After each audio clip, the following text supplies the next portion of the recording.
we were talking earlier about a similar challenge that we had as music producers, was that with artists and record labels, we're trying to find the sound of those artists. We're trying to explore, who are they about? What stories do they want to tell? How does that translate successfully into sound? And now we do the same thing for brands.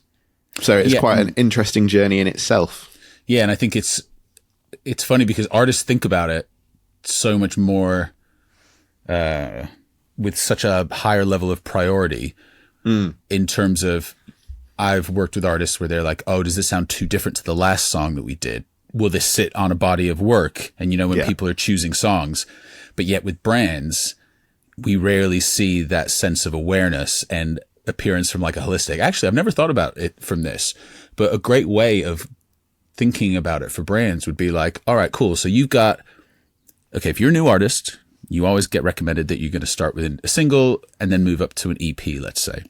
Yeah. So as a brand, if you were starting your sonic branding journey, thinking of it as like an EP. So, okay, what are the last 5 bits of large content that we put out? Okay, let's get those musical tracks that we maybe, dare I say, did some library music or maybe licensed something or maybe had one bespoke thing done. Do they work together? Like if this was a musical artist and you listened to their EP and the next song came on, would you be like, what the hell is this doing here? Yeah. Or could my social media be an album? Would it make sense? Yeah.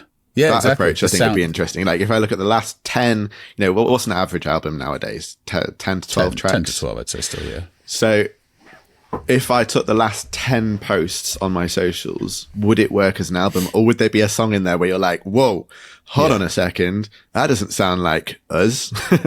That's an interest. Well, we've never actually put it out into the world that way. We should speak to. We should remember that because I think that'd be a really interesting way to frame it, because I think a lot of people listening that work in brands have that as a touch point. I think as we talk about it all the time, and we will continue to talk about it, it's as soon as you start to talk about sonic branding in a language that business understands, because sound is so often just discussed emotionally, as it should be because of its innate emotional power. But when it's then illuminating somebody to the business power, the translation of that emotion into like a business objective, I suppose, is where people seem to really resonate with it.